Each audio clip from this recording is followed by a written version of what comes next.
Hey guys, here's your rundown of the Nintendo Direct for September 13th, 2022. This is the format I think I'm going to be going with going forward. I said going way too much. This is the format I think I'm going to use going forward when it comes to presentations. Kind of a vlogging thing with no sources given. I think is the best way, considering that you already know the source. It's the Nintendo Direct. It's in the title, and it's a lot of information all at once. And usually, I take notes whenever these presentations happen. So I just go through the notes and let you know any additional context. So let's get into it. The Nintendo Direct started off with Fire Emblem Engage. We got a gameplay trailer, and it's a new game in the Fire Emblem series. It's going to come out January 20th, 2023. So actually, not that far away. It Takes Two Game of the Year is coming to the Switch on November 4th, 2022. Makes sense. The Nintendo Switch has the two controllers, so it'll be very easy to play multiplayer on that. And it's required in that game, so that's good. Fatal Frame Mask of the Lunar Eclipse comes out next year onto the Switch. Xenoblade Chronicles 3 is getting DLC. It's the second season pass, I believe, for I'm not exactly sure how they're characterizing it, but you're going to be getting a new character named Ino, and there's going to be some challenge battles for you to do. That comes to the game on October 13th, 2022. SpongeBob SquarePants, The Cosmic Shake, it comes out in 2023. We saw some gameplay of it, a quick trailer. Fitness Boxing, Fist of the North Star. So this is an exercise game with the Fist of the North Star skin kind of slapped on top of it. Very interesting. Comes out March of next year, 2023. Odd Bullies, Odd Billers, comes out in 2023. Off the top of my head, I think it was kind of like an indie game where you build things. Tunic comes to the Switch on November 22nd, 2022. That makes sense considering that game is very Zelda inspired. It originally came out on Xbox Game Pass. I still need to play that game and make a let's play of it. Front Mission First and Second Mission. Front Mission First Mission and then Front Mission 2. That's how they're calling it. Is going to come out November 2022 and in 2023 respectively. And they also announced that a remake of Front Mission 3 will be coming later after that. So these are all remakes. The Front Mission series is a mech game with a strategy kind of setup.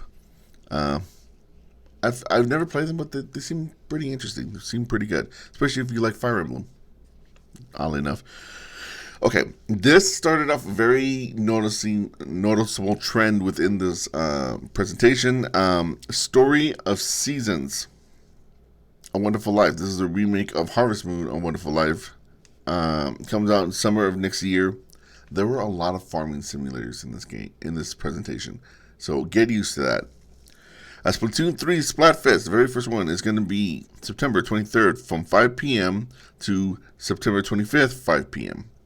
So, if you're interested in that.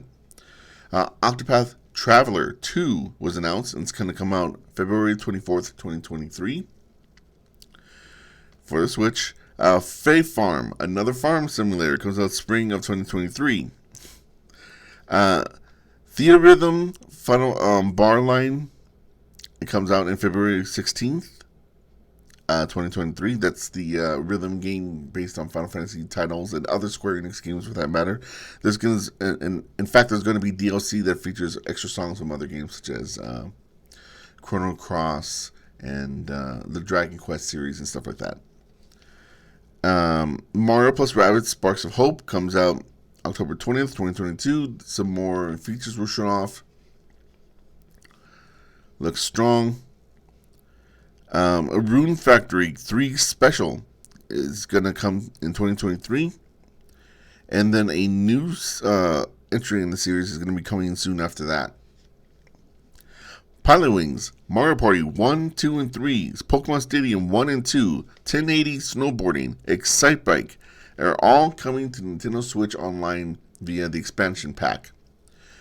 And also, is GoldenEye 007, which is the big one, and it's going to have online play exclusive to the Switch, which is interesting because immediately after this presentation, Xbox announced that they were also going to be getting GoldenEye on their platform, and it was going to be in 4K with achievements and all these extra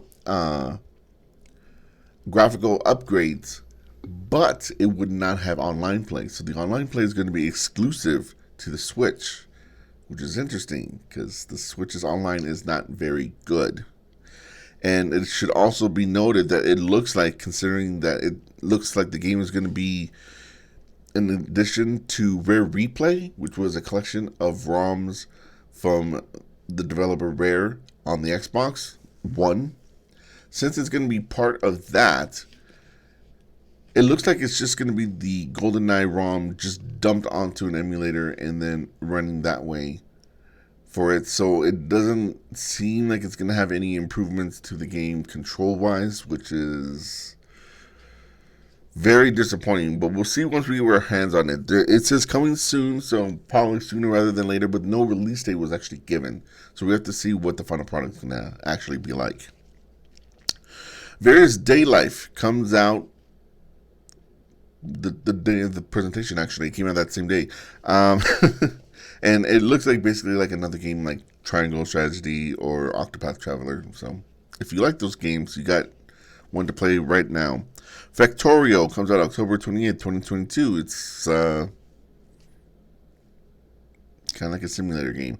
Ib, it looks like a horror indie kind of game set in a museum. Spring 2023.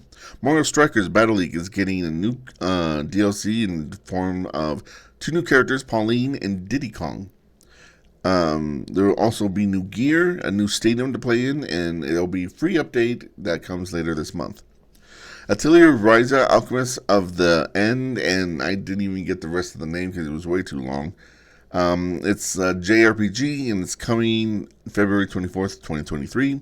Mario Kart 8 Deluxe is getting its next update for tracks, and it's going to have Peach Gardens DS and another one that I missed, unfortunately. But you got a quick peek of it. Nintendo Switch Sports. Golf is going to be added as well as 8-player online action for it, and it's going to be coming out holiday of this year, which is a delay, which was... Golf was meant to come out for fall, but now it's going to be during the holiday. So it's a couple of month delay. Super Nintendo World is coming to Hollywood fairly soon. That's all it said about it. Pikmin Bloom is a mobile game where you get to walk around and grow Pikmin. Kind of looks like Pokemon Go. But they also announced Pikmin 4, an actual brand new game in the franchise, and that's going to come out 2023 for the Switch. Just Dance 2023 edition comes out November 22nd, 2022. Harvestella, the demo comes out for November 4th, 2022. That's when the game comes out. Harvestella, though, does get a demo that is available now.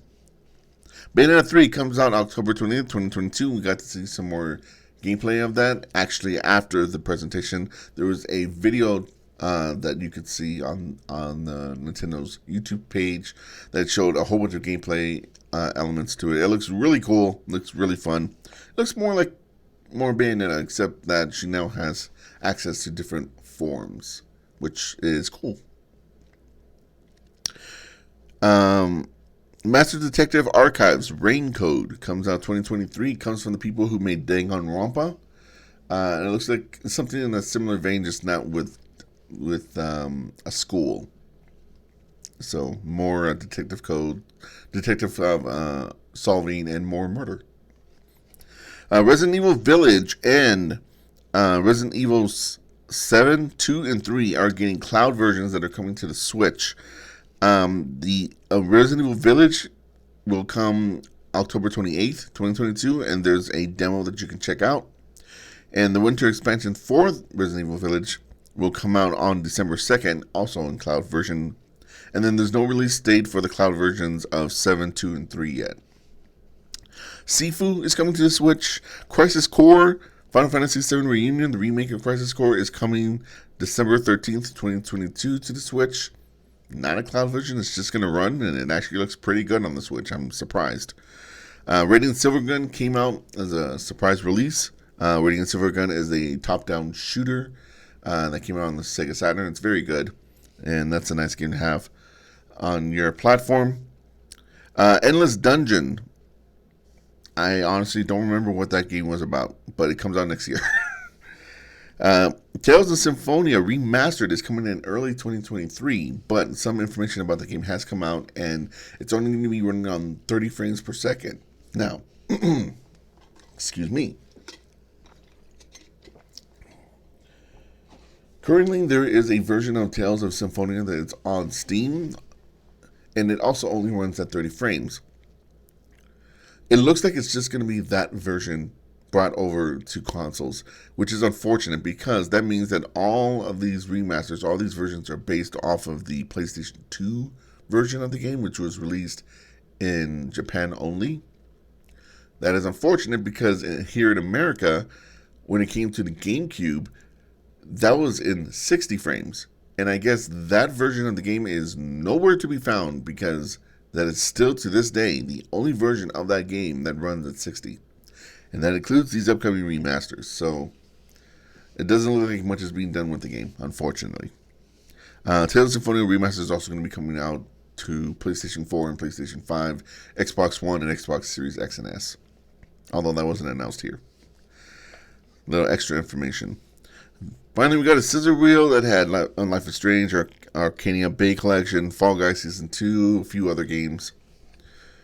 Kirby Return to Dreamland Deluxe. It's a remake of Kirby Return to Dreamland. It's coming to the Switch February 24th, 2023. And finally, at the very end, we saw some quick gameplay of the next Legend of Zelda game, which we've all been waiting for. But more importantly, we got a final name and a release date. The Legend of Zelda Tears of the Kingdom will come out May 12th, 2023. So it'll be, 7 years after Breath of the Wild? Something like that.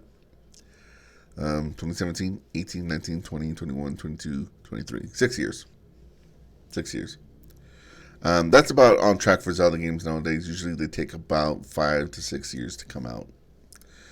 And that was the Direct. Overall, I thought it was okay. I didn't point it out, but like I said, there was a lot of farming sims. Harvestella was also a farming sim. Because I had mentioned 2 before that. Yeah, Harvestella was also one. And I believe Rune Factory 3 had some elements of farming in there. But yeah, I guess we're just now getting the effects of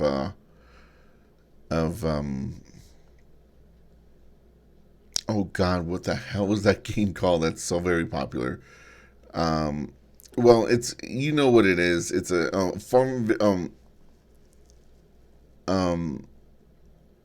valley.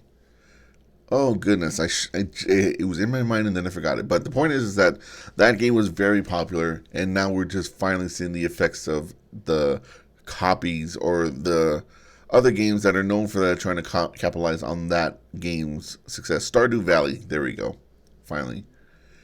The success of Stardew Valley, and now the games from that game's success are now finally coming out all at once. Other than that, though, a lot of these games were not something that you really get excited for. There was some smaller games that we just don't know about, so we don't know if we should be excited for. There was a lot of JRPG stuff that were on the lower tier rather than the higher tier. You know, we didn't get any Final Fantasies, Dragon Quest, even like a Star Ocean. And then there was a lot of ports. Kind of the thing that you expect from the Switch nowadays. You don't get really a lot of brand new big games, which is why Zelda is so exciting, because that's like the one big one that we're all waiting for. But the new Fire Emblem was nice. I know they kind of just crank those games out nowadays, but they're still good games regardless, so that was nice. There's stuff here that I am excited for, but ultimately, I do feel like it was a weaker Nintendo Direct. It was very Japan focused, which I thought was interesting because normally Nintendo doesn't do that. It could be because Tokyo Game Show was this week and it was more like a following for that show, and this show has proven to be way bigger than any of the previous Tokyo Game Shows in the past years. This is easily one of the biggest versions of this showcase in over a decade. So I don't know. It's actually kind of like E3 is now. And this Nintendo Direct, unfortunately, did not really live up to that. It felt like more like a lead into that. But considering that this is all the stuff that Nintendo has to show right now, it kind of gives me the impression that the Nintendo Switch is kind of running out of steam and it's running out of ideas. And that's unfortunate because I would have thought that Nintendo would have had the follow up to the Switch in place for next year. But we've heard nothing about that. And we keep hearing reports that there is nothing currently being set up yet anyway. So that's troubling. But we'll see what ends up happening. For what it's worth, you are still getting games for your Nintendo Switch. Normally, Nintendo consoles tend to die when they start running out of steam. But at least you have some things now, even if it's not a whole lot. But that's just my opinion. Maybe if you're into a whole bunch of RPGs, you'll enjoy this. The Octopath Traveler 2, the what was it? Everyday. What was it called? Various Day Life. You know, if you're into that, recently we just got on the remake of Live Alive, Live a Live, whatever it's called. So there's different things for you to be playing, which it seems like now with the Switch, for you to enjoy the new things that are coming out, you need to have a very specific kind of taste. I feel like the Nintendo Switch now is very much so a portable system because now you're getting the onslaught of JRPGs and very Japanese titles that portable systems like the DS, the 3DS, and the PSP even tend to get in their library towards the end. Those are my thoughts. That's the rundown of the Nintendo Direct. Thank you very much for watching this very vloggy style. If I'm going to get this information out to you guys, I think this is going to have to be the format that I use. But that's okay. Especially when you have big events like this. I think it fits it fairly well. Thank you very much for watching, everyone. Peace and love, gamers and players. Colorwind out.